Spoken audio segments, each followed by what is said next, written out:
देखिए हर खबर यहीं पर, सब्सक्राइब कीजिए TV9 भारतवर्ष। 15 जून को चीन की सेना पीएलए भारत की सेना से भिड़ गई थी, जिसके बाद से चीन लगातार अकड़ दिखाता रहा है और बार बार गलवान घाटी को अपना बताता रहा है। इस बुलेटिन में आगे हम आपको गलवान घाटी भारत की ही है, इसका जिंदा सबूत भी दिखाएंगे। लेकिन पहले आपको बताते हैं कि आखिर हिंदुस्तान की सेना के वो कौन सा प्लान था जिसने चीन की अकल ठिकाने लगा दी।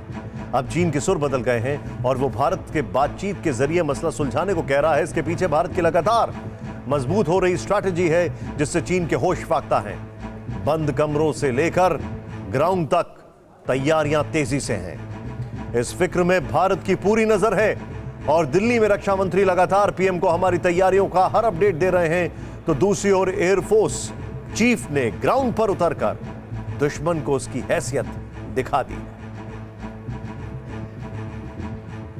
सेना की ये गाड़ियां जब हिमालय को चीरती हुई गलवान घाटी की ओर बढ़ने लगी तो इस कारवां को देखकर बीजिंग दहल उठा।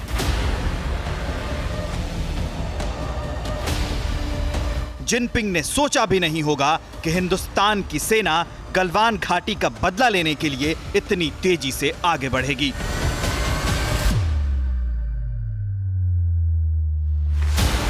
लेकिन जब सेना सड़कों पर रौंदने लगी तो चीन की अक्ल ठिकाने आ गई।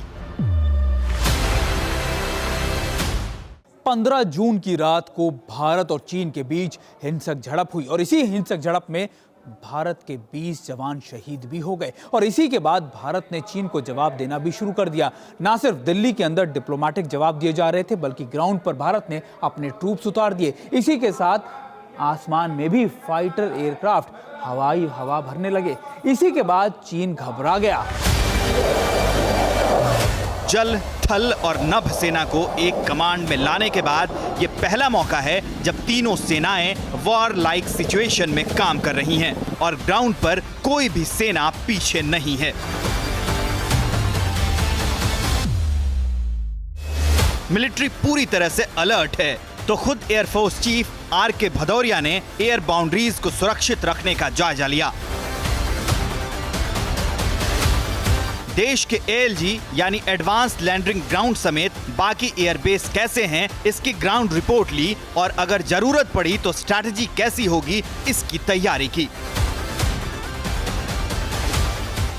भारतीय वायुसेना चीफ ने न सिर्फ लेह का दौरा किया, बल्कि वहां पर खास तौर पर अपनी वायुसेना की सिक्योरिटी की रिव्यू भी किया। इसके बाद एएलजी का भी मुआयना किया और सबसे इंपॉर्टेंट बात यह कि इसी के बाद वो श्रीनगर पहुंचे, जहां उन्होंने अपने फॉरवर्ड बेसिस पर सभी तैयारियों का जायजा लिया और यह भी देखा कि कैसे विपरीत परिस्थिति में या मुश्किल में हमको तैयार रहना है। दरअसल उनकी ये यात्रा 2 दिन की थी, 17 और 18 तारीख की, और इसी दौरान उन्होंने पूरी रणनीति भी तैयार की।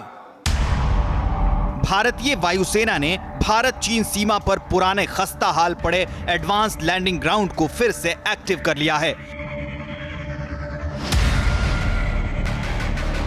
इसमें लद्दाख में Daulat Beg Oldi, Nyoma, Fukche advance landing ground हैं, जबकि थोयस, लेह और करगिल में भारत के एयरफील्ड हैं। भारत के फाइटर इस वक्त कितनी तैयारी में हैं, इसका अंदाजा इसी से लगा सकते हैं कि अरुणाचल प्रदेश में न्यूज़ टॉप 9 रोज सुबह 7 बजे और शाम 7 बजे सिर्फ TV9 भारतवर्ष पर।